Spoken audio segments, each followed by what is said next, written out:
महायोद्धा सोमनाथ कौन होते हैं? हम पर कोई रोक टोक लगाने वाले? क्या वो जानते नहीं है हम कौन हैं? हमने अपनी तलवार को फेंक कर अपने आप को निहत्था कर दिया है चंगेज खान। हम महारानी कलावती और राजकुमारी किशोरी के दिल में जगह बनाना चाहते हैं। हमारे घर में तीसरा महायोद्धा आने वाला है और हमें इसकी कोई सूचना नहीं।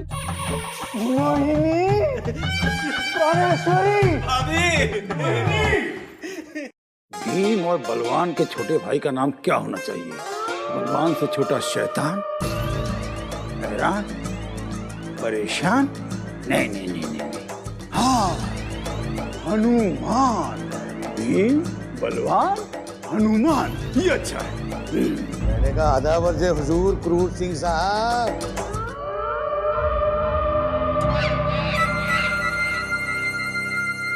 ये जल्लाद आज पहली बार हमें सलाम करके मुस्कुराते हुए दिखा है। वाह, तीसरे सुपुत्र का नामकरण करते ही शुभ संकेत मिलने लगे।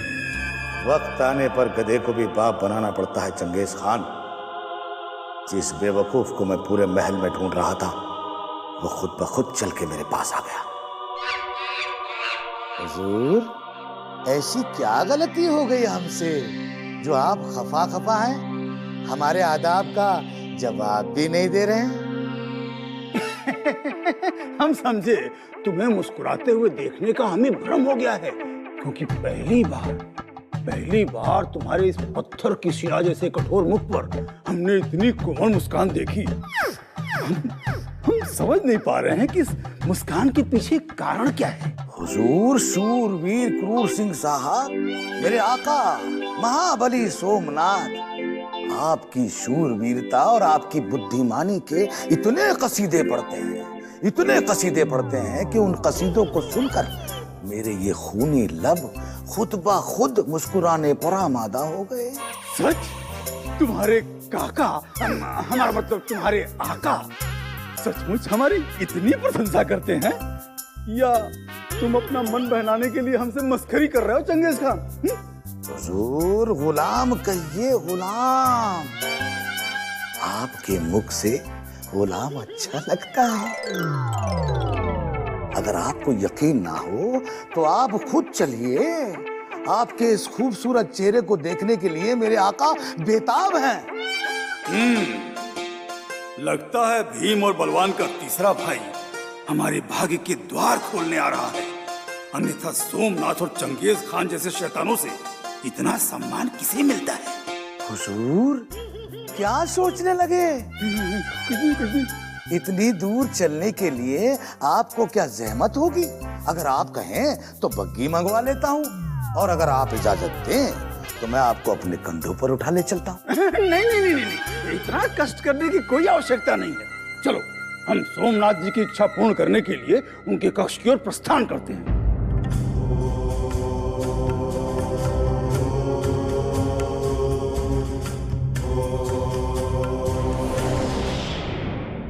आका, शूरवीर क्रूर सिंह तशरीफ ले आए हैं।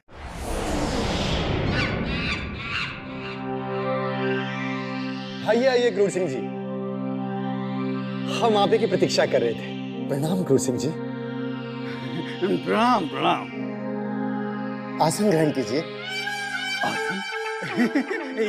ये आप क्या कह रहे हैं महायोद्धा सोमनाथ जी? हम इस आसन को ग्रहण कैसे कर सकते हैं? ये तो आपका आसन है, इस पर तो आपका अधिकार है। हमारा अधिकार था, परंतु अब ये आपका हो चुका है। कृपया आसन ग्रहण कीजिए। ये सत्य है या स्वप्न है क्रूर सिंह? इसका पता लगाने के पश्चात ही हम ये आसन ग्रहण करेंगे।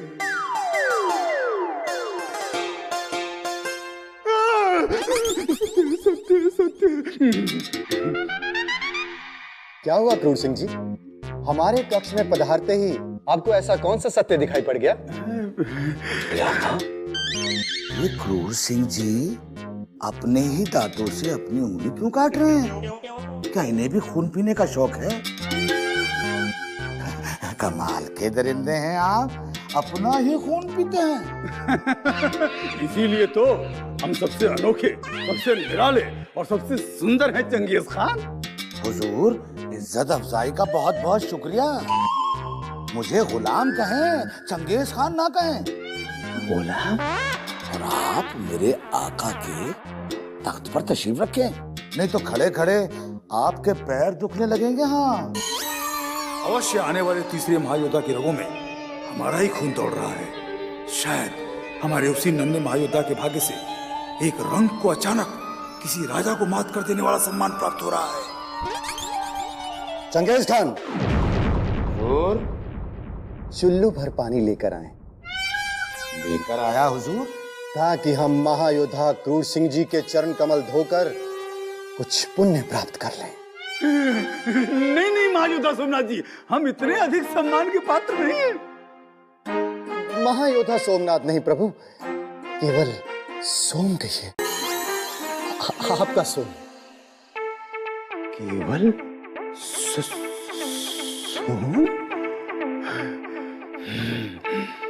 सोम? जी प्रभु, बस आप अपना आशीर्वाद इसी तरह बनाए रखें। महारानी कलावती और राजकुमारी किशोरी को यह सूचना पहुंचा दे कि आपके सोम ने अहंकार को तिलांजलि दे दी है प्रभु। बस ये समझ लो सोम कि तुम्हारा कार्य हो गया, क्योंकि इधर की सूचना उधर और उधर की सूचना इधर पहुंचाना ही महायोद्धा क्रूर सिंह का प्रमुख कार्य है। अब हम चलते हैं, शीघ्र ही तुम्हें और तुम्हारे इस नटखट गुलाम को लड्डू खिलाने के लिए आएंगे, क्योंकि हमारे यहाँ तुम्हारे तीसरे भतीजे की किलकारियां शीघ्र ही गूंजने वाली हैं। अब हम चलते हैं, तुम्हारी भौजाई नैन बिछाए हमारी प्रतीक्षा कर रही हो। मोहिनी, प्राणेश्वरी, हम आ रहे हैं।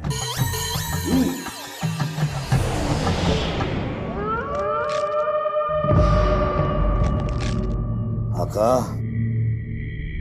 कौवा कभी हंस नहीं बन सकता। आखिर कब तक मेरे आका मुझे खुशामद भरी जिंदगी बितानी पड़ेगी? जब तक हमारे सोचे हुए कार्य पूरे ना हो जाएं, तब तक चंगेज खान। उसके पश्चात तुम समस्त शत्रुओं के रक्त से नहा लेना। यह महायोद्धा सोमनाथ का आदेश है। जब तक हुजूर के सामने अपनी वफादारी साबित नहीं करूंगा, तब तक चैन से नहीं बैठूंगा। नाजिम, जरूर तुम्ही ने उनके कान भरे हैं, तभी तो न जाने क्या क्या शक करते हैं मुझ पर। तुम्हारी और तुम्हारी अम्मा जान की कसम, मैंने तुम्हारे खिलाफ हुजूर को कभी कुछ नहीं कहा है। वो तो हुजूर का कान ही कच्चा है कि सुनी सुनाई बातों पर फौरन यकीन कर लेते हैं। बाप रे, कितना बड़ा झूठ बोल रहे हो, झूठे कहीं के। तुमने ही तो हुजूर के कान भरे हैं और अब तुम उनको कानों का कच्चा भी कह रहे हो। आने दो हुजूर को, फिर देखना मैं तुम्हारी किस तरह पोल खोलती हूँ। ये क्या हुजूर? जाने गदगद मुस्कुराते हुए कहां से चले आ रहे हैं? हाय हाय हाय हाय, लगता है हमारा तीसरा महायोद्धा वक्त से पहले ही धरती पे आ टपका। तभी हुजूर मुस्कुराते हुए शहंशाह की तरह अकेले चले आ रहे हैं।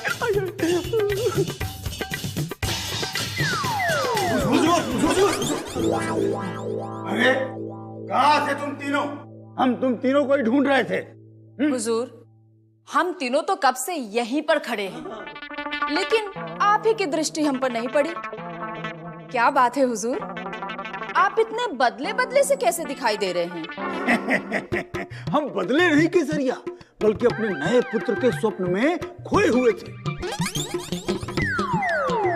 हमारा तीसरा पुत्र भीम बलवान का सबसे छोटा भाई हनुमान इतना भाग्यशाली है कि अब देखो सोमनाथ और चंगेज खान भी हमारे सेवक बन गए हैं। बात को घुमाइए मत हुजूर, इतना बता दीजिए कि आपने मुझे माफ कर दिया ना हुजूर। अहमद, हम तुमसे नाराज थे ही कहाँ, समय बिताने के लिए तुम्हें सता रहे थे। देखा मैं क्या कह रहा था। अरे हुजूर की बातों को इतनी संजीदगी से क्यों लेते हो? खामखा घबरा जाता है। हुजूर, एक बात समझ में नहीं आई कि आखिर हमारा दुश्मन चंगेज खान और महायोद्धा सोमनाथ आपके सेवक कैसे बन गए? नाज़िम, ये भी भला कोई बताने की बात है? हैं? हमारा बल, हमारा शौर्य, हमारी सुंदरता बड़े बड़े राजा महाराजाओं को हमारा सेवक बना देती है। तो सोम और चंगेज की बिसाती क्या है? अरे हुजूर, ये आप क्या कह रहे हैं? सोम? बाप रे, लगता है आपने भूल से महायोद्धा सोमनाथ जी को सोम कह दिया होगा। अरे चुप हो जाइए हुजूर, यदि उनके गुलाम ने सुन लिया तो अनर्थ हो जाएगा। बोला? तुम कहीं उस चंगू की बात तो नहीं कर रही केसरिया, जो रक्त के लिए इधर उधर मारा मारा फिरता है? धीरे बोलिए हुजूर, यदि उस दरिंदे चंगेज ने सुन लिया तो हम तीनों का रक्त निचोड़ लेगा। और हुजूर, क्या आप नहीं जानते कि महायोद्धा सोमनाथ जी का कक्ष समीप में ही है? महायोद्धा क्रूर सिंह सब जानते हैं केसरिया, परंतु शायद वो चंगू मंगू, मेरा मतलब है सोम, ये नहीं जानते कि यदि वो हमसे टकराएंगे तो हम उन्हें नींबू की तरह निचोड़ देंगे। चंगू मंगू, सोम, बाहर आओ, गुलाम के बच्चे बाहर आओ। अबे ओ गुलाम के बच्चे बाहर आओ। चुप हो जाइए। बाहर आओ।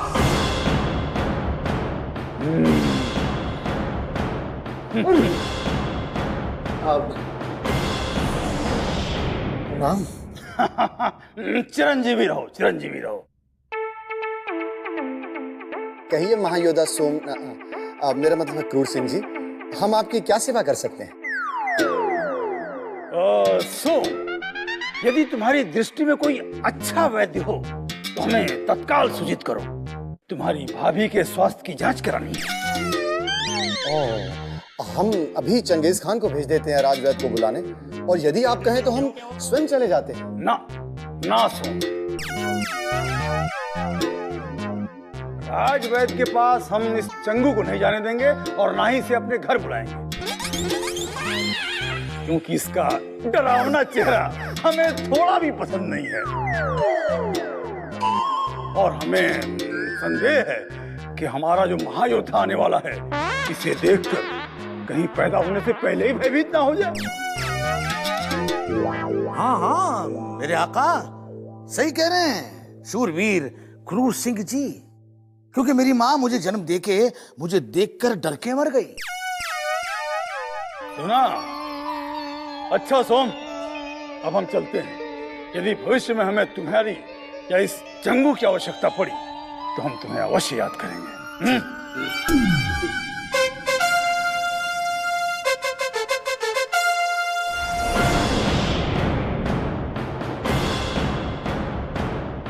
जी में तो आता है कि क्रूर सिंह और इसके मूर्ख यारों को जिंदा जमीन में दफन कर दूं।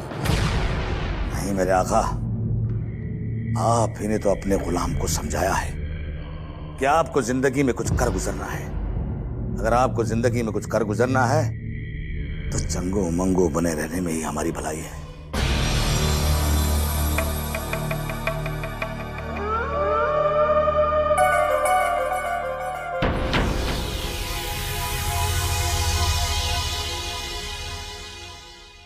प्रणाम मृणालिनी। महायोद्धा सोमनाथ, आप मुझे क्यों प्रणाम कर रहे हैं? आदाब मोहतरमा। कहिए गुलाम क्या खिदमत करे आपकी? ये क्या हो रहा है महायोद्धा सोमनाथ?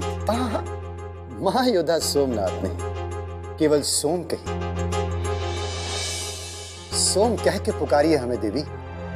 लगता है महायोद्धा सोमनाथ को इस जल्लाद चंगेज खान ने कुछ अधिक ही मदिरा पिला दी है, जो ये इस तरह की बहकी बहकी बातें करने लगे हैं। अभी इनसे तुरंत पीछा छुड़ाने में ही भलाई है।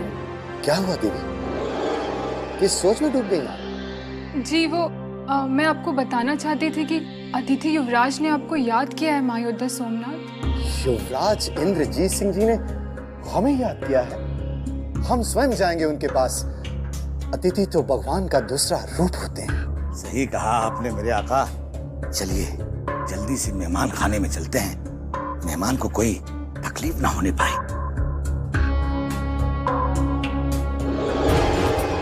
लगता है महारानी के अचानक आ जाने से महायोद्धा सोमनाथ बावले हो गए हैं।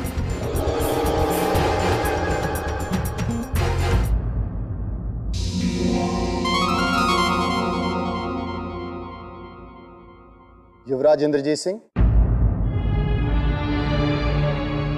आपने हमें याद किया?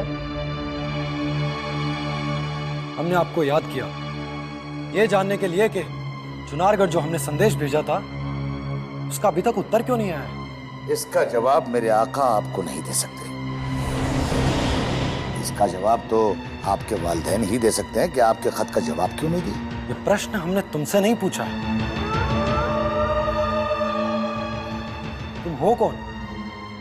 सारा आलम हमें चंगेज खान के नाम से जानता है और शिवगढ़ के महल में हमारे आका के गुलाम के नाम से। गुलाम? यदि गुलाम हो तो गुलाम की तरह रहो।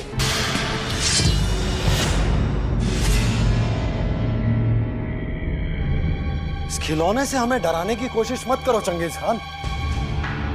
यदि यह धृष्टता तुमने हमारे राज्य में की होती तो तुम और तुम्हारे आका दोनों का सर काटकर चौराहे पर लटका दिया होता।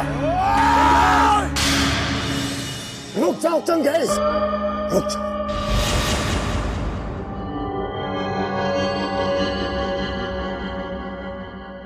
युवराज, यदि आज हम कक्ष में ना होते तो महाराज शिवदत्त के आने से पहले ही ये चंगेज खान तुम्हारा घमंडी सर तुम्हारे धड़ से अलग कर देता। यह मनुष्य नहीं, मनुष्य के रूप में दरिंदा है, दरिंदा।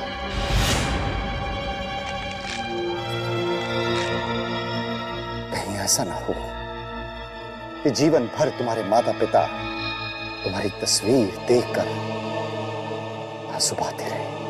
आंसू तो अब तुम और तुम्हारे महाराज शिवदत्त को बहाने पड़ेंगे। यदि तुमने हमारा संदेश चुनारगढ़ पहुंचा दिया होता तो शिवगढ़ का यह अभिशप्त महल तक राख के ढेर में बदल चुका होता। परंतु तुमने हमारे साथ जो छल किया है, हमें तो लगता है कि तुमने हमारा चुनारगढ़ जाने वाला संदेश भी नष्ट कर दिया है। तुम जो भी समझो, परंतु तुम्हारा जीवन नष्ट होने से पहले हम ये रहस्य खोल देते हैं कि तुम्हारे माता पिता तुम्हारी रक्षा के लिए यहां नहीं आएंगे, क्योंकि तुम्हारा संदेश पहुंचने के पश्चात भी उन्होंने कोई उत्तर नहीं दिया। झूठ बोल रहे हो तुम। हमें तो यह भी तुम्हारा कोई षड्यंत्र लगता है। यदि हमारे पिताश्री को यह पता होता कि हम शिवगढ़ के महल में बंदी हैं, तो यहां रक्त की नदियां बह जाती। अंततः शत्रुओं ने हमारे पिता समान महाराज जयसिंह के प्राण छीने लिए। यदि शत्रु हमारे युवराजों को उनसे दूर नहीं करते तो आज हमें विजयगढ़ के महाराज को खोना नहीं पड़ता। आप ठीक कह रहे हैं महाराज। अब शत्रु को सबक सिखाने का समय आ गया है। हमें तुरंत शिवगढ़ के किले पर आक्रमण कर देना चाहिए ताकि हम समस्त शत्रुओं का नाश कर सकें और महाराज जयसिंह को श्रद्धांजलि दे सकें। क्षमा कीजिए मान सिंह जी, हम किसी भी तरह आक्रमण करने की स्थिति में नहीं हैं। यदि युवराज आनंद की तरह युवराज इंद्रजीत सिंह भी मुक्त किए गए होते तो हम स्वयं शिवगढ़ को तहस नहस कर चुके होते। परंतु इतने समय से हमारे समस्त महायोद्धा कर क्या रहे हैं संग्राम सिंह? हमारी तो यह समझ में नहीं आ रहा है, आखिर कब तक हम हाथ में हाथ रखे खामोश बैठे रहेंगे? अभिमन्यु, परमवीर सिंह और तेज सिंह जैसे महायोद्धा आखिर ऐसी कौन सी रणनीति बना रहे हैं जो वो तीनों जंगल में अकेले भटक रहे हैं? महायोद्धा अभिमन्यु और परमवीर सिंह शिवगढ़ के उस स्थान की खोज में है जहां हमारे युवराज बंदी है, और महायोद्धा तेज सिंह हमें और युवराज आनंद को विजयगढ़ की सीमा पर छोड़कर शिवगढ़ के जंगलों की ओर वापस जा चुके हैं। यदि सही समय पर हमारे युवराजों को छुड़ा कर लाने में हमारे महायोद्धा सफल नहीं हुए। यह बात निश्चित है संग्राम सिंह कि हम शिवगढ़ के महल पर आक्रमण कर देंगे, और फिर चाहे कुछ भी हो, कुछ भी, अब हमें शत्रुओं का रक्त पाए बिना शांति नहीं मिलेगी।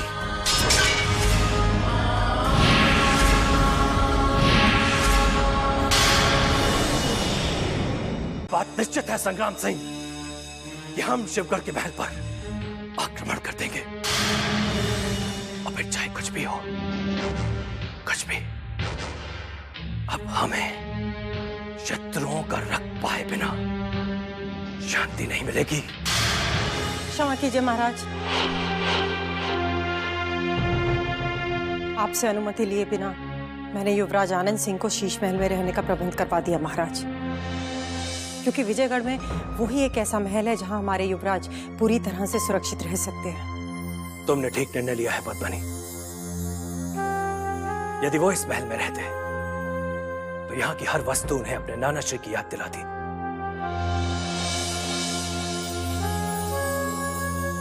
और अपने बड़े भाई की अनुपस्थिति में उनका मन कभी भी इस विशाल महल में नहीं लगता। परंतु महाराज, युवराज आनंद बार बार अपनी माता श्री से मिलने का हट कर रहे हैं।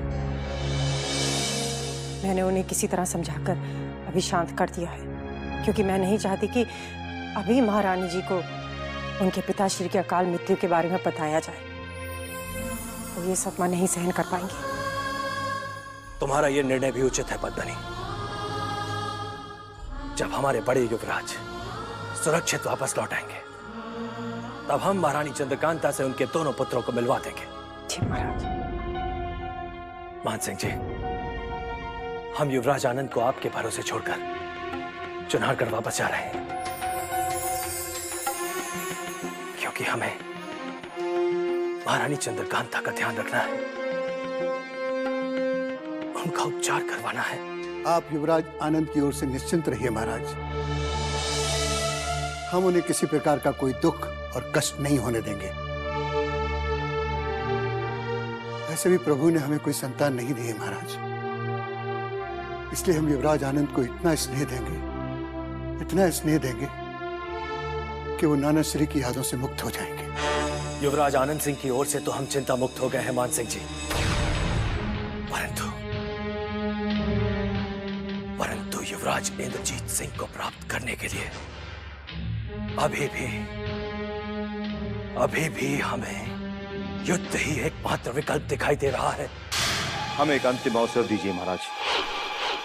युद्ध होने से पहले अपने महायोद्धाओं को अपने रणनीति पर पूर्ण विराम लगाने दीजिए। हमें पूर्ण विश्वास है कि जीत हमारे महायोद्धाओं की होगी। हमें अपने महायोद्धाओं का साथ देने शिवगढ़ के जंगलों में जाने की आज्ञा दीजिए महाराज। ठीक है संग्राम सिंह, हम आपको आज्ञा देते हैं, परंतु अति शीघ्र हमें अपने युवराज इंद्रजीत सिंह वापस चाहिए।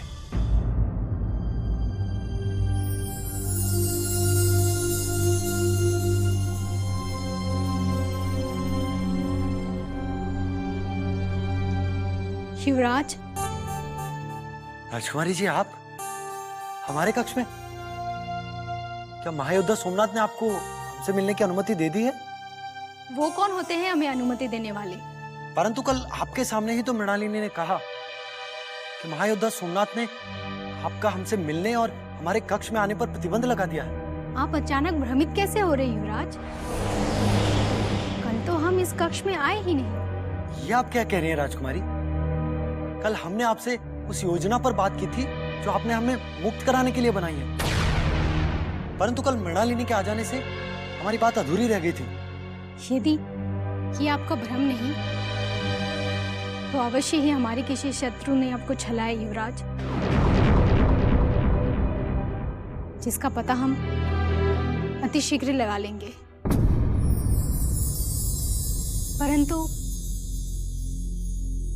परंतु हम आपसे मिलने नहीं, आपको एक अति अशुभ समाचार देने आए हैं युवराज। अशुभ समाचार?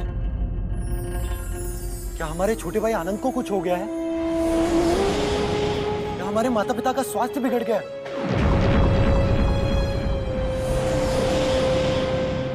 हमारे गुप्तचरों का कहना है कि विजयगढ़ के महल में आपके नानाश्री का स्वर्गवास हो गया है। वो अब इस संसार में नहीं रहे।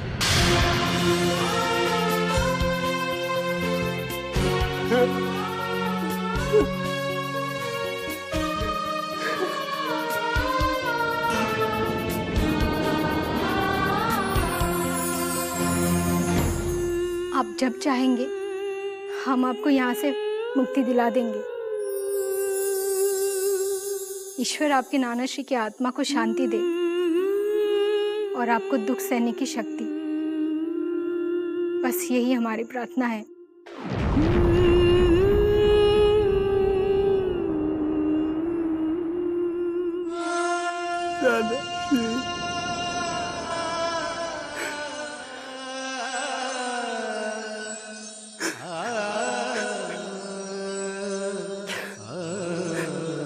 यदि उस नरबक्षी को बंदी बनाने हम नहीं जाते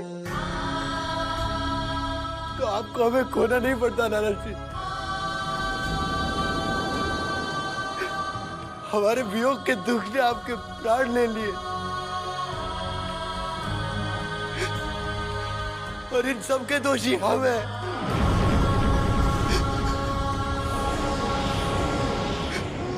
नानाश्री,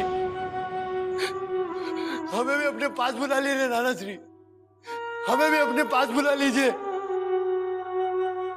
हम आपके बिना नहीं जी सकते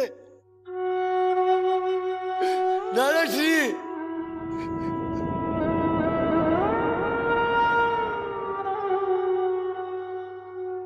इंद्रजीत, नानाश्री, नानाश्री,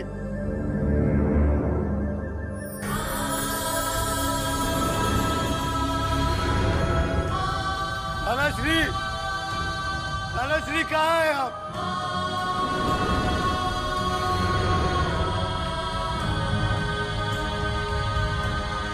इंद्रजीत,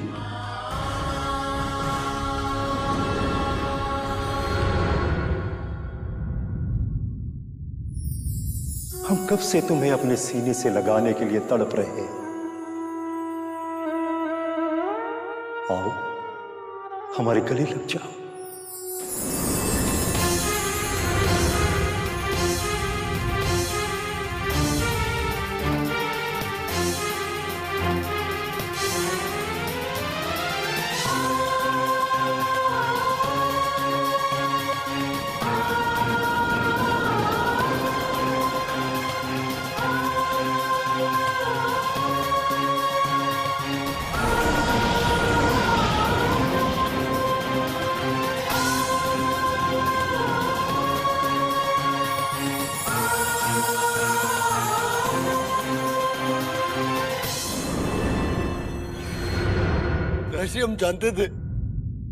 हम जानते थे आप अवश्य आएंगे। आप हमें छोड़कर कभी नहीं जा सकते और हम भी आपको छोड़कर कभी नहीं जाएंगे नानाजी। नानाजी आपकी हर आज्ञा का पालन करेंगे। हमें साथ ले चलिए नानाजी, हम आपके साथ जाना चाहते हैं।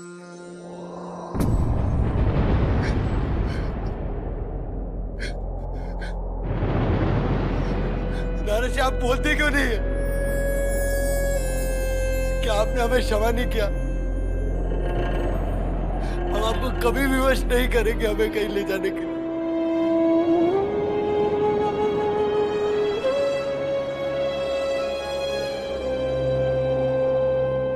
नानाश्री, नानाश्री, नानाश्री, नानाश्री आप कुछ बोलते क्यों नहीं? नानाश्री, नानाश्री, नानाश्री, नानाश्री,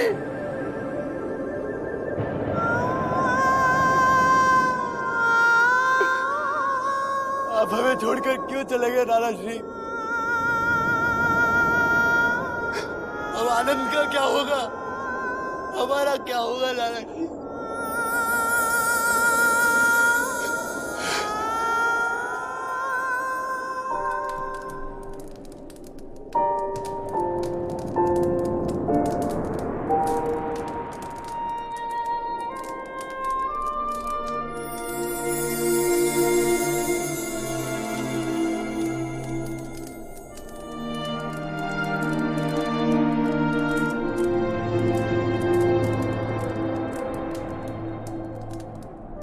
युवराज, कृपा करके आप भोजन कर लीजिए। हमने तुमसे कह दिया ना, हमें भूख नहीं है महानंदा। युवराज, महल में कदम रखने के पश्चात आपने पानी तक ग्रहण नहीं किया। यदि आपने भोजन नहीं किया तो आपका स्वास्थ्य बिगड़ जाएगा। तो बिगड़ जाने दो। हमने तुमसे कितनी बार कहा कि हमारा पीछा छोड़ दो, हमें अकेला रहने दो। तुमने सुना नहीं हमने तुमसे क्या कहा? सुना युवराज। तो तुम जाती क्यों नहीं? महाराज वीरेंद्र सिंह का आदेश मुझे आपको भूखा रहने की आज्ञा नहीं देता युवराज। इसीलिए जब तक आप भोजन करने नहीं चलेंगे मैं इस कक्ष से वापस नहीं जा सकती हूँ।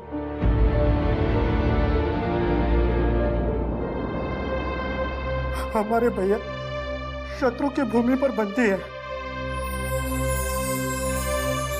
और हमारी माता श्री मृत्यु शय पर पड़ी है और अब तो हमारे नाना श्री भी हमें छोड़कर चले गए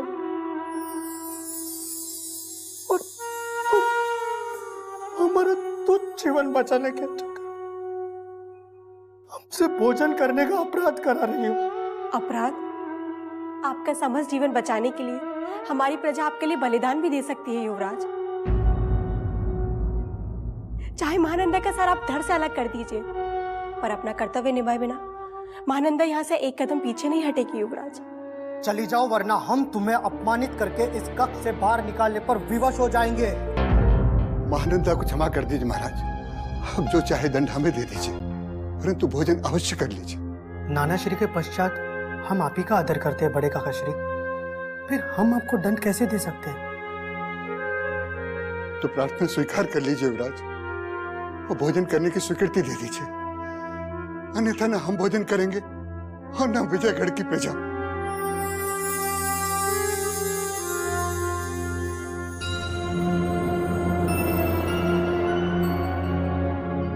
हम आपकी आज्ञा कैसे ठुकरा सकते हैं काका श्री, और हमारे भैया के बिना हमारे मुख में एक निवाला भी नहीं जाएगा। पता नहीं हम हमारे भैया के साथ फिर कब भोजन करेंगे और कब हमारे शिवगढ़ के शत्रुओं का नाश होगा।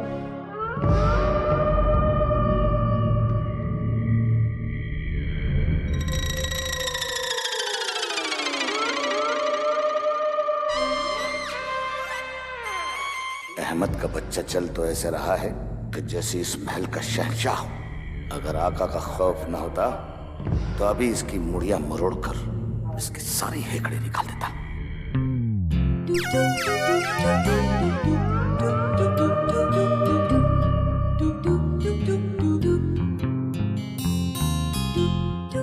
आदाब अर्ज़ हुजूर। कहाँ घूमते फिर रहे हो चंगू?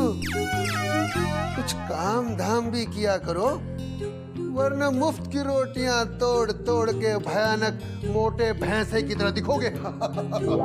कल से कुछ काम भी किया करूंगा हुजूर। कोई और हुक्म हो तो बताएं। हमारा हुक्म यह है कि आप हमें हुजूर नहीं कहोगे, क्योंकि हमें अच्छा नहीं लगता है। तो फिर क्या कहा करूं आपको? जनाब अहमद साहब? नहीं नहीं नहीं नहीं, ये भी अच्छा नहीं लगता है। हाँ, तुम हमें आका कहोगे। कुल आलम जानता है इस कायनात में अगर हमारा कोई आका है तो सिर्फ और सिर्फ महायोद्धा सोमनाथ, और उनके अलावा हम किसी और को आका कहने की जुर्रत भी नहीं कर सकते। अब तुम्हारे आका के दिल लद गए चंगू, क्योंकि तुम्हारा सोम हमारे हुजूर का गुलाम हो गया है। इसलिए तुम्हें आका कहना ही पड़ेगा। चंगेज सब कुछ बर्दाश्त कर सकता है, लेकिन अपने आका की बेइज्जती नहीं। अब अगर तेरे अदना से मुंह से कुछ भी मेरे आका के खिलाफ निकला तो ये बगले की तरह गर्दन मोड़ मोड़ कर क्या सोच रहे हो चंगू? आज से तुम उस बुज़दिल सोम को नहीं, हमें आका कहोगे। अगर तुमने हमारा हुक्म ठुकरा दिया तो तुम्हें और महल में पड़े बिन बुलाए मेहमान सोमनाथ को फांसी पर लटका दिया जाएगा, समझे?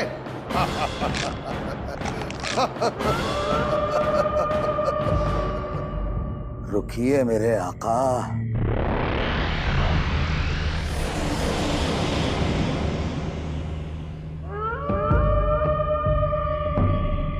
करीब आइए।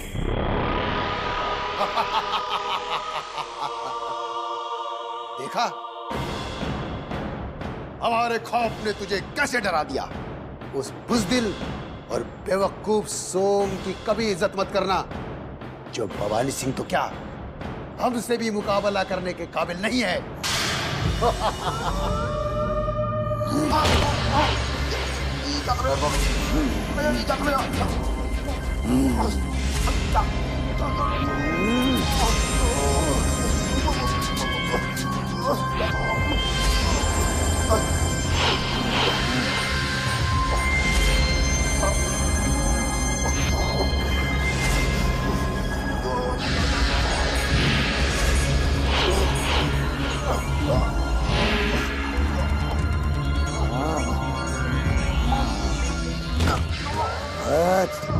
तुम गंदी नाली के कीड़े हो अहमद। जहां भी जाओगे गंदगी फैलाओगे, और गंदगी चंगेज खान को पसंद नहीं है। आज तुमने मेरे आका की शान में गुस्ताखी करके अपना कफन खुद ओढ़ लिया है। तुम्हें नहीं मालूम ये वफादारी का दूसरा नाम चंगेज खान है। आज चंगेज खान ना चाहते हुए भी तुम्हारे गंदे खून से नहाएगा, लेकिन चंगेज खान को जिंदगी भर इस बात का अफसोस रहेगा कि उसने अपने आका के हुक्म को टाला है। आज मैं तुम्हें ऐसी दर्दनाक मौत दूंगा कि इस महल की सुनी दीवारें कांप उठेंगी।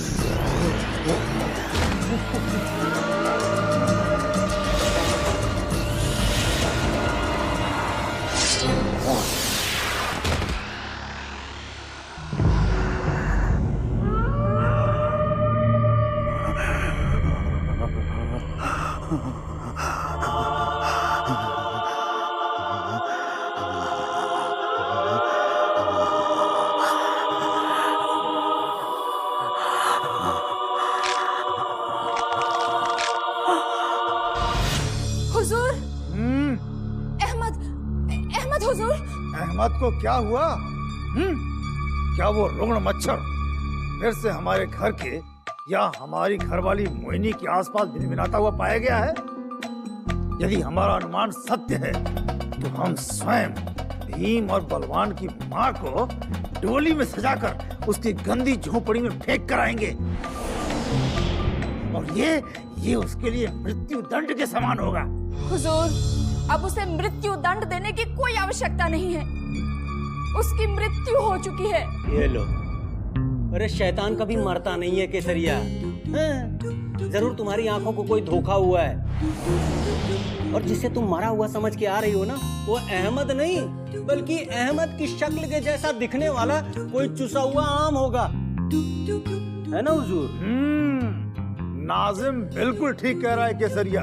अवश्य ही तुम्हें कोई भ्रम हुआ होगा, क्योंकि अहमद हमसे अपना पूरा वेतन लिए बिना मर ही नहीं सकता वो। हुजूर, वो मर चुका है। यदि आपको यकीन नहीं है तो अब चलिए मेरे साथ और चल के इस महल के दक्षिणी गलियारे में देखिए, रक्त से लथपथ उसकी लाश पड़ी है हुजूर।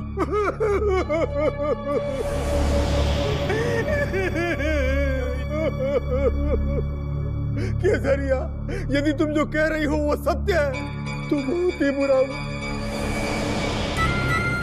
हमारे एक सुरक्षा रक्षक का भार इस धरती से कम हो गया। धरती के साथ साथ आपके सर पर पड़ा अहमद के बकाया तनख्वाह का बोझ भी कम हो गया हुजूर। हुजूर, सारा माल अकेले मत डकार जाना, आधा मुझे भी दे देना। अरे उस भी गरीब बेचारे की आलीशान मजार जो बनवानी है, आप भी ना। आज़िम, खबरदार खबरदार, यदि भविष्य में तुमने कभी भी हमसे धन मांगा, हम अहमद की मजार के निकट तुम्हारी मजार भी बनवा देंगे, समझे? चलो देखते हैं बिना हमसे वेतन प्राप्त किए अहमद मरने का दुस्साहस कैसे कर सकता है। जाओ।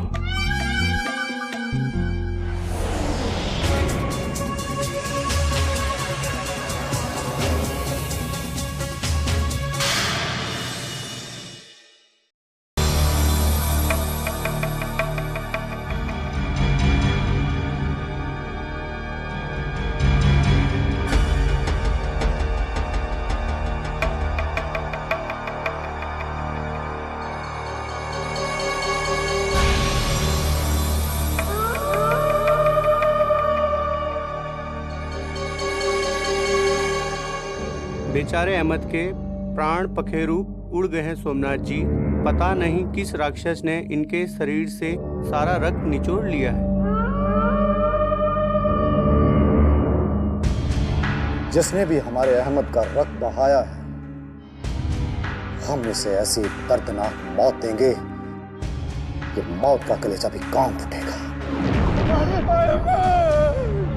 तुझे क्या हो गया अहमद? हमें छोड़ के कहाँ चला गया तू?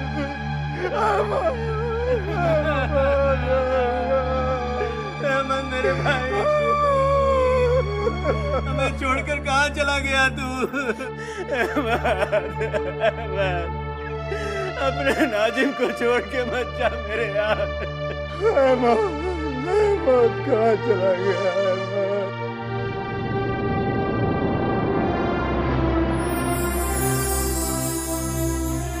अब रोज मुझसे लड़ेगा कौन? हुजूर से मैं किसकी शिकायत और चुगली करूंगा? हमें छोड़ के मत जा, उठ जा, उठना हुजूर। संभालो अपने आप को नाजिम, चुप हो जाइए हुजूर। अहमद कहाँ चला गया अहमद? हुजूर संभालिए अपने आप को, मत रोइए। आज हमारा दाहिना हाथ कट गया, किसने दाहिना हाथ कट गया हमारा।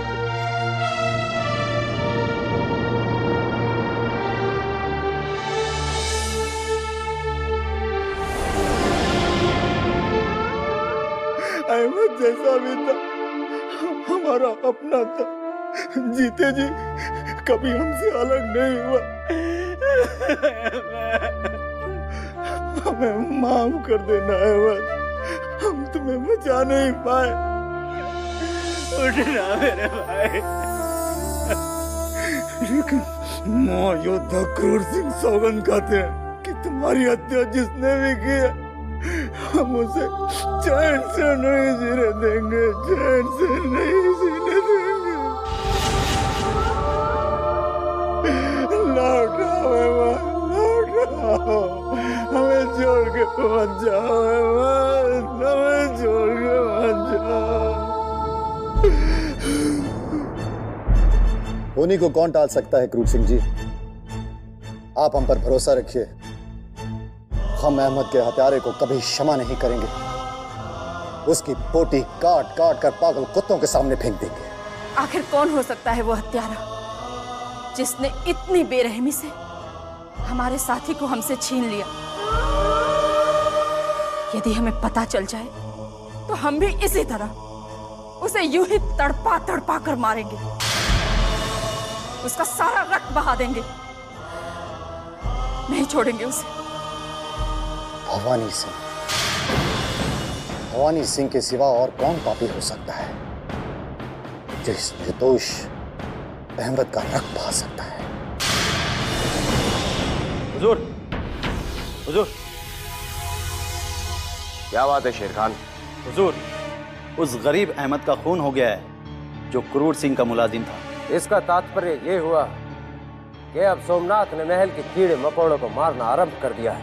लेकिन सोमनाथ का कहना है कि अहमद का खून आपने करवाया है। हम पर आरोप लगाने से पहले सोमनाथ भूल गया कि भवानी सिंह सदा अपनी बराबरी के महायोद्धाओं की गर्दन पर अपनी तलवार से वार करता है। अहमद जैसे कीट पतंगों को मारकर हम स्वयं की नजरों में भी नहीं गिरना चाहते। हुजूर, ये चाल आपको महारानी साहिबा की नजरों से गिराने के लिए ही चली गई होगी। सोमनाथ की चाल अब उल्टी पड़ने वाली है शेर खान। अहमद की हत्या के मिथ्या आरोप ने भवानी सिंह की दहशत को महल में और बढ़ा दिया है। अब हम तत्काल महारानी के नेत्रों में सोमनाथ को गिरा देंगे। हुजूर, एक तीर से दो शिकार करना तो आपका शगल है, लेकिन एक बात याद रहे हुजूर, कहीं पासे उल्टे ना पड़ जाएं। पासे उल्टे पड़े या सीधे, इससे हमें क्या फर्क पड़ता है शेर खान। जीत हमारी ही होगी, क्योंकि मां काली को रक्त का भोग चढ़ाने के पश्चात हमने सियासत के सभी छोटे बड़े मोहरों को रक्त से भिगो दिया है। तुम देखते जाओ, अब अति शीघ्र सोमनाथ का घमंडी सर हमारे वज्र से टूटने वाला है। भवानी सिंह पर आरोप लगाकर हमने तुम्हें बचा तो लिया चंगेज खान, परंतु हमारी आज्ञा का उल्लंघन करके तुमने हमें तलवार उठाने पर फिर से विवश कर दिया। तुमने उस निर्बल अहमद का रक्त बहाकर अपने आप को हमारी नजरों से गिरा लिया है चंगेज खान। तुमने हमारी आज्ञा का उल्लंघन करने का साहस क्यों किया चंगेज खान, क्यों? मैंने आपसे पहले ही कहा था मेरे आका कि यह गुलाम सब कुछ बर्दाश्त कर सकता है, लेकिन अपने आका की शान में गुस्ताखी बर्दाश्त नहीं कर सकता। उस अहमद ने उस मौका परस्त बुज़दिल भवानी सिंह से कम मांगने की कोशिश की थी आपको, तो चंगेज खान के भीतर का छुपा हुआ हैवान जाग गया मेरे आका, और चंगेज खान हार गया। इसलिए एक ही झटके में अहमद की गर्दन उसकी धड़ से अलग कर दी।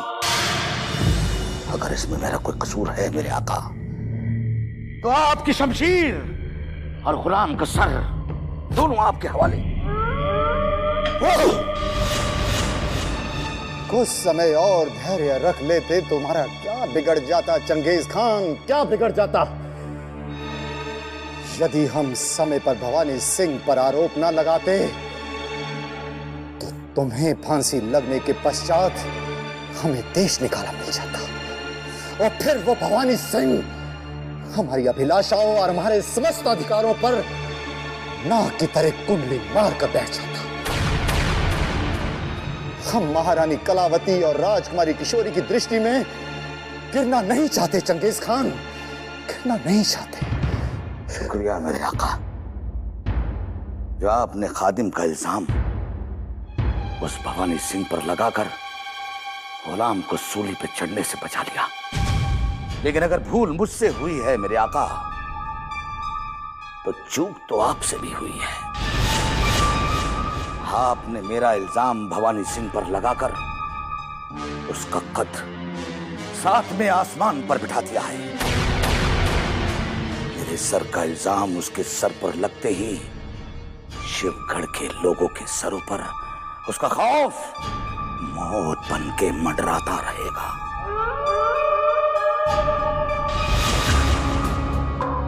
नहीं चंगेज खान, नहीं। हमारा ये मिथ्या आरोप महारानी कलावती और राजकुमारी किशोरी के कलेजे पर विष भरे तीर की तरह अवश्य चुभेगा,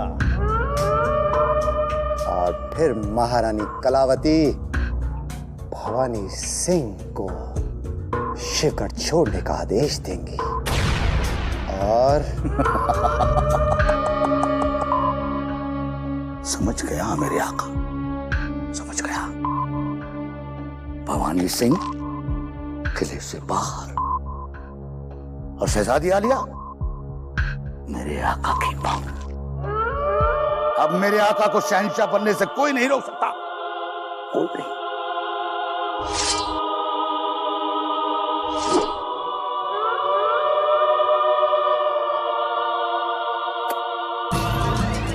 तो लीजिए मेरे आका, आपके इस गुलाम ने आपके और शहजादी आलिया के निकाह की खुशी में अपने ही खून से अपना मुंह मीठा कर लिया।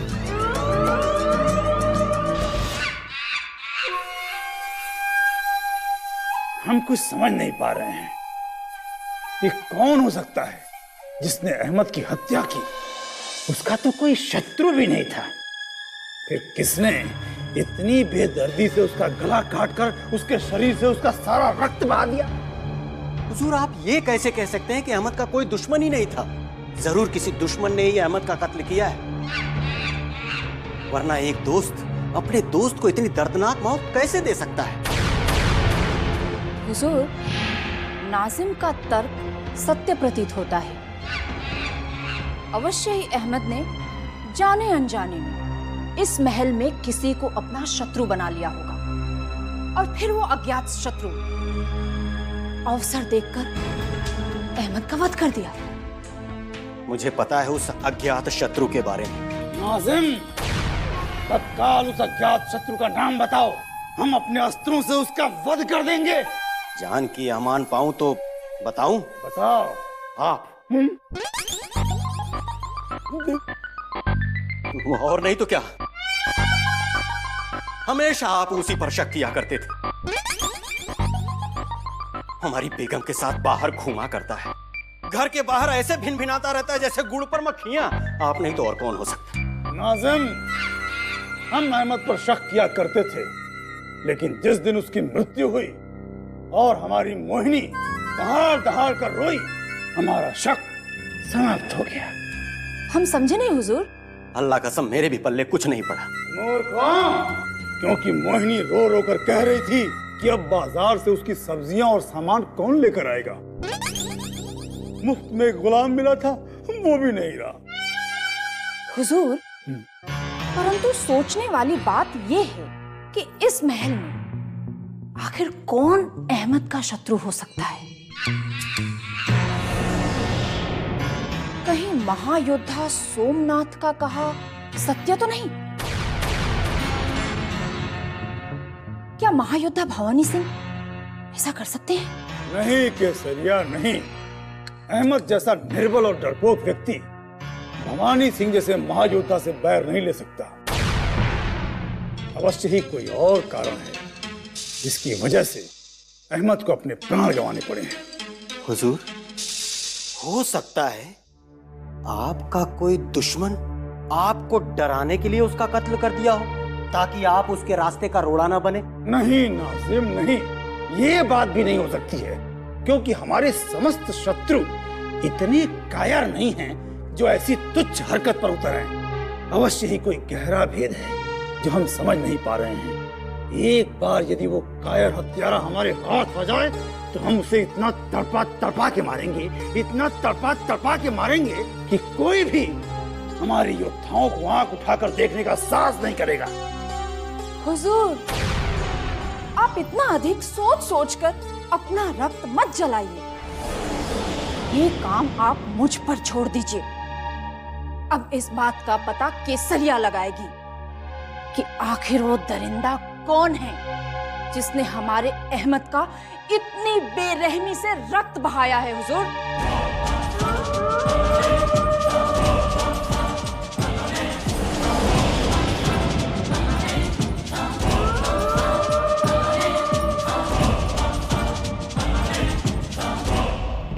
आदाब अर्ज़े हुजूर। मुबारक हो। एक नाचीज से कीड़े को मसल कर आपने इस बात का सबूत दे दिया है कि आप बहुत बड़े 30 मारखां हैं। यदि किसी दिन भूल से तुम हमारे पैरों के नीचे कुचलकर मारे गए तो हमें प्रसन्नता नहीं अफसोस होगा कि हमने अपने उजले जूते मैले कर लिए। फिर उस अहमद को मारकर हम उसके रक्त से अपने हाथ क्यों मैले करेंगे? जाकर कह देना अपने आका से, शेर कभी चूहे का शिकार नहीं करता।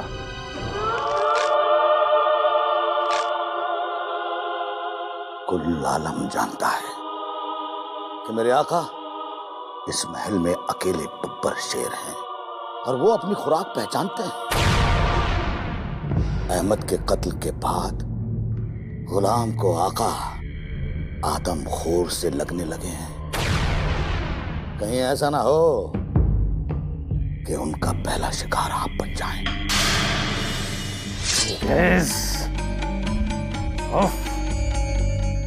कितने विवश हैं हम तुम जैसे कीट पतंगों को मारकर हम अपनी तलवार की धार को कुंद भी नहीं कर सकते। वो तो कहिए कि महारानी का खौफ आपकी शमशीर को खून पीने की इजाजत नहीं देता। अगर महारानी इस महल में ना होती तो अब तक तो आपकी शमशीर इस गुलाम के सीने को चीर चुकी होती। भाग्य बहुत प्रबल है तुम्हारा चंगेज खान। महारानी की इस महल में उपस्थिति ने तुम्हारी अकाल मृत्यु टाल दी है, किंतु कह देना तुम्हारे आका से कि उसकी मृत्यु से पूर्व वो तुम्हारी इस गर्दन को क्रूर सिंह के बच्चों के खिलौने के रूप में देखेगा। ये भवानी सिंह का वचन है।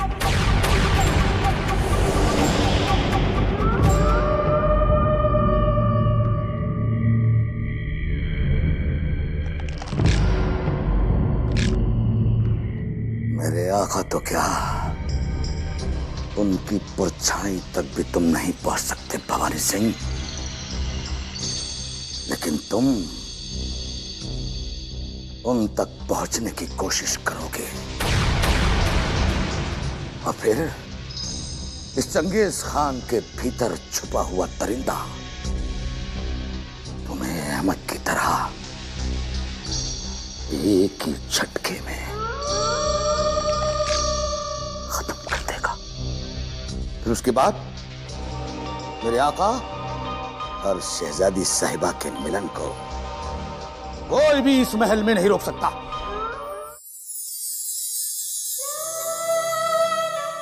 जब आपके पिताश्री हमें सम्मानपूर्वक यहाँ से विदा करेंगे, तब हम आपको भी अपने साथ अपने राज्य लेकर चलेंगे। हमने निर्णय कर लिया।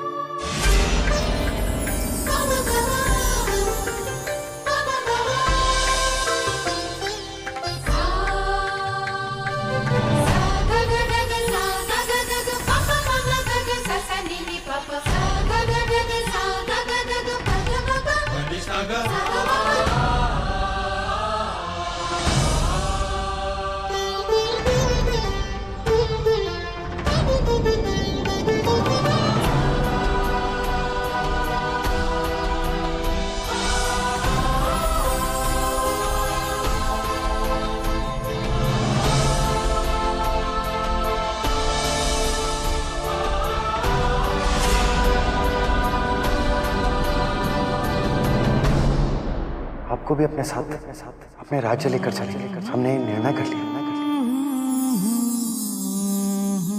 आपको भी अपने साथ अपने राज्य लेकर चलेंगे। हमने निर्णय कर लिया।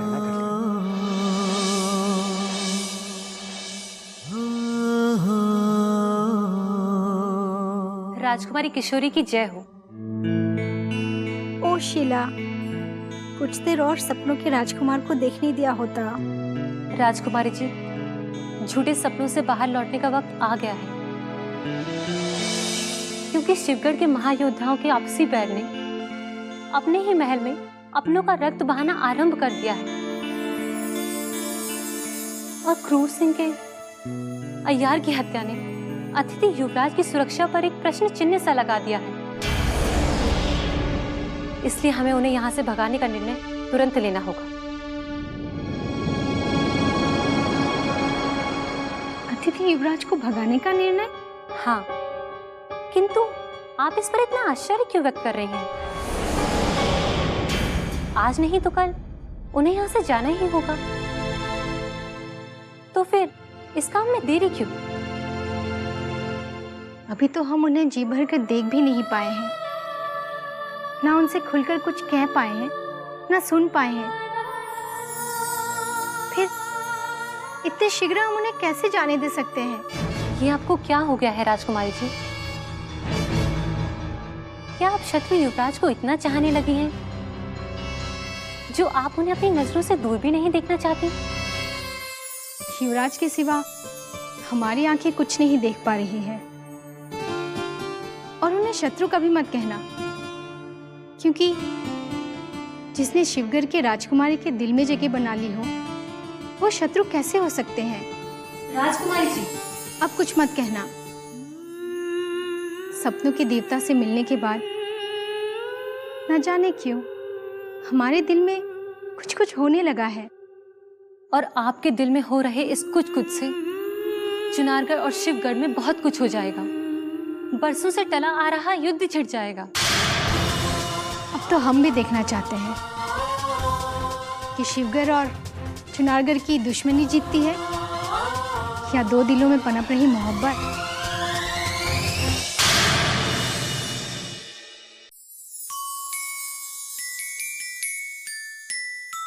मृणालिनी, हमारे दिल में कुछ कुछ होने लगा। राजकुमारी किशोरी कहाँ है? वो हमसे मिलने कब आएंगी?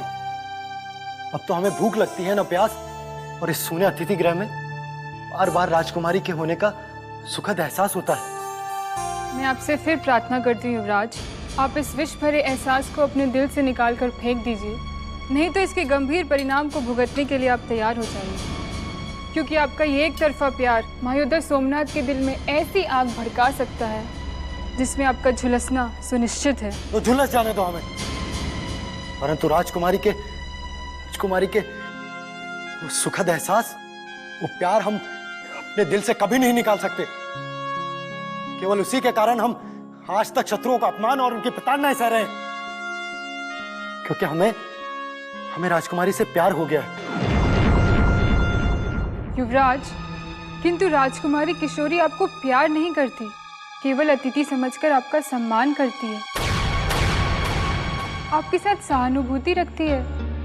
फिर किस भ्रम में आप अपने प्राणों को संकट में डालने के लिए तैयार हैं? क्योंकि आग दोनों दिलों में लग चुकी है, जिसकी तपिश का मधुर एहसास तुम क्या जानो। ये आप नहीं समझ रहे युवराज कि राजकुमारी किशोरी का सपना देखना आपको कितना महंगा पड़ सकता है। अब भी समय है, आप अपने कदम पीछे हटा लीजिए, वरना पछताने के सिवाय आपको कुछ भी प्राप्त नहीं होगा युवराज। मृत्यु से बड़ा भय क्या है किसी को? यदि राजकुमारी की चाहत में हमें मृत्यु दंड में मिल जाए तो हमें कोई गम नहीं। जिसे मृत्यु का भय नहीं, उसे समझाना ही व्यर्थ है। रुको,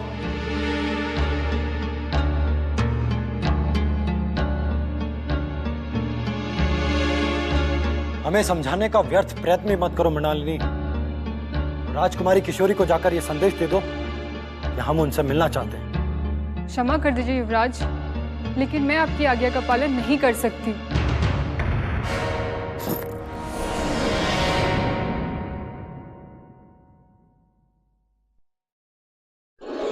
मृणालिनी,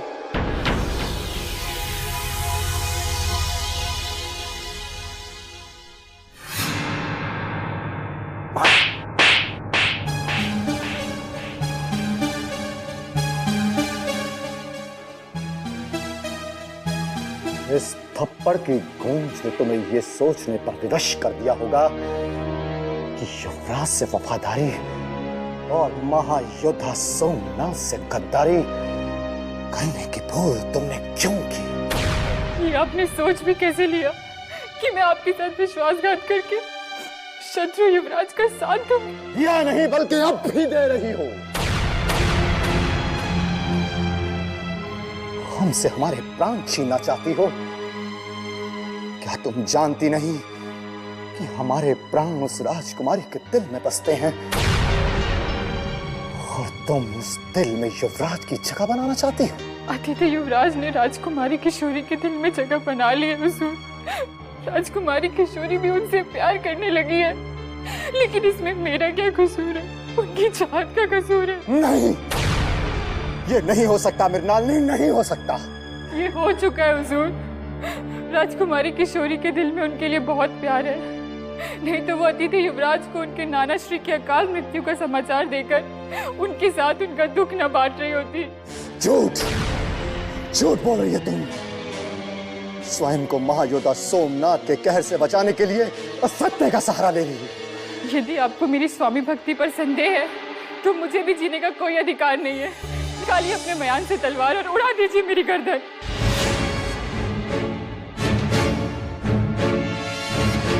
निस्संदेह मृणालिनी की आंखों में सत्य दिखाई दे रहा है।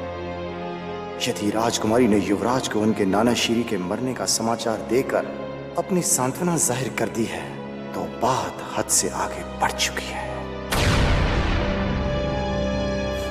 अब सोचने में आप वक्त क्यों नष्ट कर रहे हैं? तुरंत मेरा वध करके मेरी अग्नि परीक्षा ले लीजिए ना। हमने तुम पर संदेह किया है, इसका हमें दुख है, परंतु युवराज ने हमारी अमानत पर डाका डालकर अपनी मृत्यु को इस महल में बुला लिया है। उसको समझा देना कि अभी भी समय है कि पीछे हट जाए, वरना युवराज की समाधि राजकुमारी के कक्ष के द्वार पर बना दूंगा।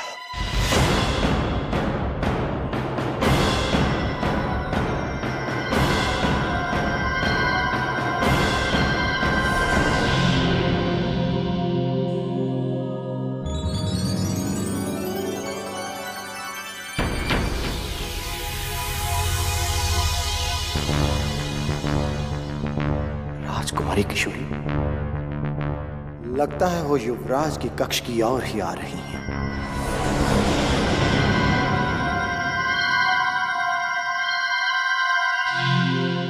राजकुमारी की जय हो। आप इतने परेशान क्यों दिखाई दे रहे हैं सोमनाथ जी? प्रतीत होता है जैसे किसी ने आपकी प्रिय वस्तु छीन ली हो आपसे। बात ही कुछ ऐसी है राजकुमारी जी, हमारे मीठे स्वप्न को तोड़ने की किसी ने कोशिश की है। हमारे स्वप्न को तोड़ने से पहले हम उसे तोड़ देंगे जिसने ये मूर्खता की है। सोमनाथ का संकेत युवराज इंद्रजीत सिंह की ओर है, परंतु ये नहीं जानते कि जो राजकुमारी किशोरी के दिल में बस गया है, सपनों के उस राजकुमार तक वायु का पहुंचना भी असंभव है। तो किसी और की क्या बिसात है? कहाँ जा रही हैं? अतिथि युवराज से मिलने, परंतु हमसे कोई प्रश्न पूछने की आपको अनुमति किसने दी है? अनुमति? आपकी सुरक्षा करने के लिए हमें किसी की अनुमति नहीं लेनी पड़ती। आपकी सुरक्षा करना हमारा परम कर्तव्य है। युवराज इंद्रजीत सिंह शत्रु नहीं, हमारे अतिथि हैं। वो हमारे शत्रु हैं और शत्रु ही रहेंगे। ये मत भूलिए राजकुमारी, ये दूध पीने के पश्चात भी ना केवल विष ही उगलता है। जो आप उगल रहे हैं, यदि इतनी ही चिंता है आपको अपने कर्तव्य की, तो ढूंढिए उस हत्यारे को जिसने निर्दोष अहमद का रक्त बहाया है। उसे तो हमने ढूंढ लिया है राजकुमारी। महल में सभी जानते हैं कि अहमद का रक्त भवानी सिंह ने बहाया है, परंतु उसके भय से महारानी कलावती और आपके सामने कोई जुबान नहीं खोलता। यदि आपने भवानी सिंह पर लगाया आरोप सिद्ध कर दिया तो हम उन्हें सूली पर लटका देंगे, और यदि आपका आरोप झूठा निकला तो आपके प्राण संकट में पड़ सकते हैं सोमनाथ जी। अब हमारा मार्ग रोककर हमारा समय नष्ट ना करें।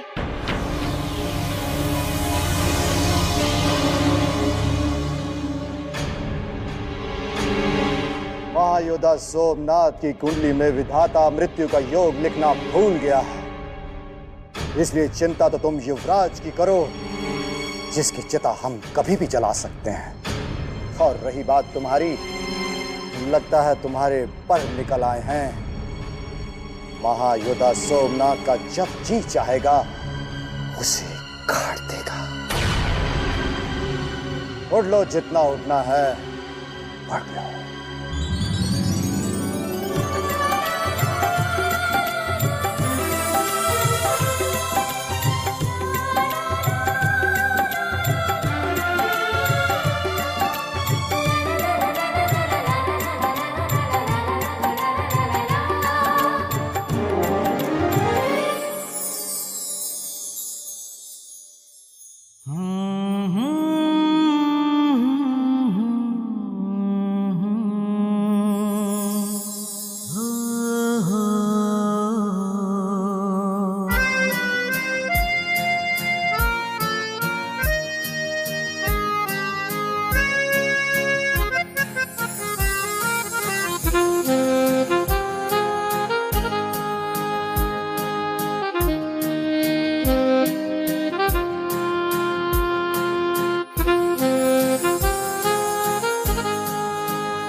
जहां देखते हैं वहां तुम हो किशोरी।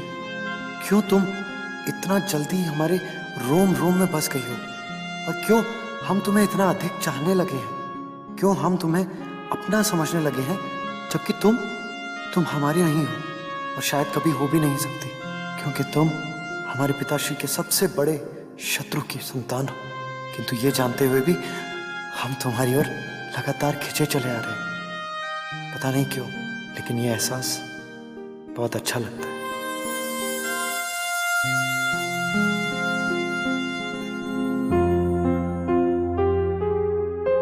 युवराज के मुख पर छाई बेचैनी हमारे लिए उनके दिल में छिपी किसी चाहत का सबूत है, या एक बंदी होने का दुख?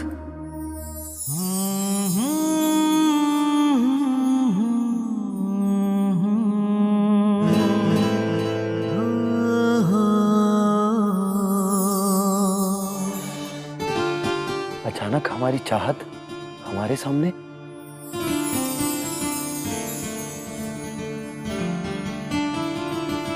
राजकुमारी किशोरी, आप,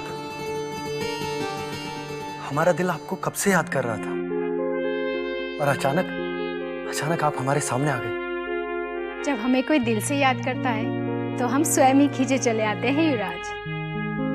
किंतु हमारे आने से पहले आप इतने बेचैन क्यों दिखाई दे रहे थे? हम आपको जी भर के वो हम ये कहना चाहते थे कि हमारे माता पिता को जो चुनारगढ़ संदेश भिजवाया गया था उसका अभी तक उत्तर नहीं आया है। हमें तो लगता है कि महायोद्धा सोमनाथ ने कहीं संदेश चुनारगढ़ भिजवाया भी है या नहीं। अब आपका संदेश ही नहीं, हमने स्वयं भी आपके साथ चुनारगढ़ चलने का निर्णय कर लिया है युवराज। हम तुरंत जांच के आदेश जारी कर देंगे युवराज। यदि आपका संदेश आपके माता पिता तक ना पहुंचने देने का किसी ने षड्यंत्र किया है तो वो अवश्य दंड के भागीदार होंगे। और कोई समस्या हो तो कहिए युवराज।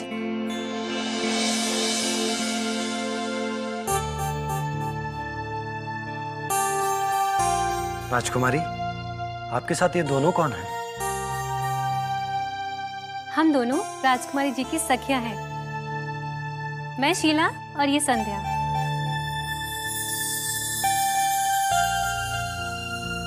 और मन की बातें राजकुमारी जी केवल शीला और संध्या को ही बताती हैं। इसीलिए आपको जो कुछ भी कहना है निसंकोच कहिए युवराज, क्योंकि हम दोनों और राजकुमारी में कोई पर्दा नहीं है। बहुत खुशी हुई है जानकर, परंतु एक बंदी किसी को क्या कह सकता है? बंदी नहीं, आप राजकुमारी जी के सबसे प्रिय और विशिष्ट राज अतिथि हैं युवराज। चल शीला, हम दोनों कर्मचारियों से अतिथि युवराज की सुरक्षा और सुविधाओं की जानकारी लेते हैं।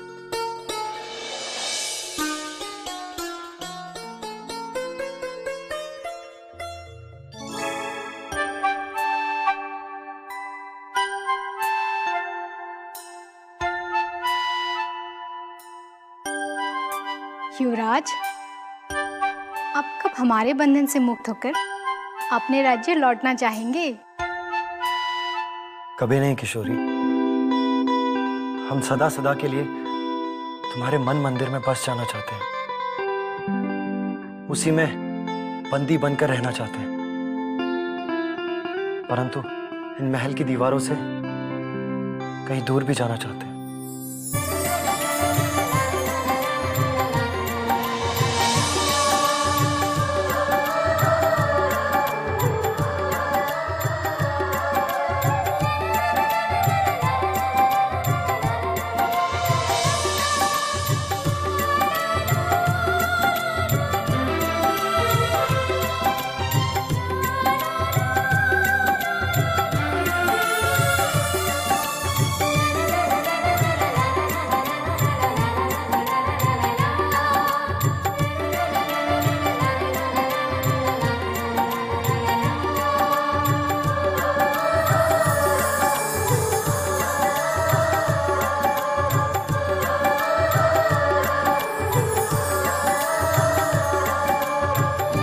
युवराज, इंद्रजीत का हो किशोरी।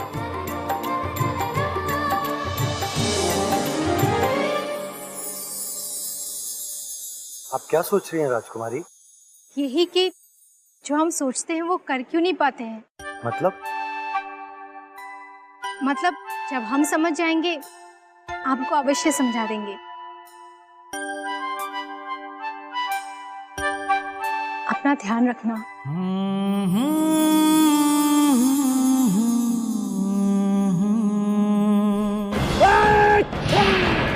मेरे आका!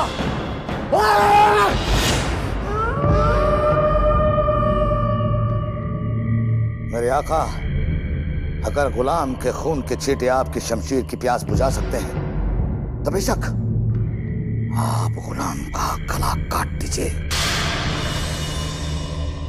मगर अपना खून जलाकर अपने ऊपर जुल्म मत कीजिए, नहीं तो मेरे आका चंगेज खान का कलेजा फट जाएगा। तुम्हारा रक्त बहाने से यदि हमारी चाहत हमारे दिल के करीब आ जाती तो हम तुम्हारी गर्दन बेझिझक काट देते। युवराज के महल में आ जाने से राजकुमारी किशोरी हमसे बहुत दूर चली गई है, बहुत दूर। अगर शहजादी आलिया आपसे बहुत दूर चली गई है तो कसम खुदा की दुश्मन शहजादा भी कायनात से बहुत दूर चला जाएगा। ये चंगेज खान आपके सर पर हाथ रख के कसम खाता है कि शहजादे का खून तो क्या नाखून तक चबा जाएगा। आप बस हुक्म कर दीजिए मेरे आका। नहीं चंगेज, नहीं। ना चाहते हुए भी हमें युवराज की रक्षा करनी पड़ती है, जिसके दिल की और राजकुमारी किशोरी खिंची चली जाती है। अब तो वो बार बार राजकुमार के कक्ष में उससे मिलने जाती है, जिसको हम कभी सहन नहीं कर सकते। जिसे मेरे आका पसंद नहीं करते उसे उसका गुलाम चंगेज खान कैसे बर्दाश्त कर सकता है। मेरे आका, मौका अच्छा है। महाराज शिवदत्त के महल में आने से पहले ही उस दुश्मन शहजादे का सर उसके धड़ से अलग कर देते हैं। आप सिर्फ हुक्म करें। बार बार हमें उत्तेजित मत करो चंगेज खान। यदि समय से पूर्व हमारे हाथों से युवराज मारा गया तो उसका सबसे बुरा परिणाम हमें ही भुगतना पड़ेगा। नहीं मेरे आका, नहीं। भुगतना तो उस दुश्मन शहजादे को पड़ेगा जिसने आपकी मोहब्बत पर डाका डाला है। कसम खुदा की, जब महाराज शिवदत्त को यह पता चलेगा कि उनके दुश्मन का बेटा उनका दामाद बनने के ख्वाब देख रहा है तो वो शहजादी आलिया के सामने ही शहजादे को कत्ल कर देंगे। अब चाहे छुरी खरबूजे पर गिरे या खरबूजा छुरी पर गिरे, दोनों सूरतों में कटना तो खरबूजे को ही है। हम सांप का सर अवश्य कुचलेंगे, बंदूक से तड़पा तड़पा कर। जितना वो तड़पेगा उतने ही हमारे कलेजे को ठंडक पहुंचेगी। हम उसको ऐसी जगह मारेंगे जहां पानी तो बहुत होगा, परंतु पिलाने वाला कोई नहीं।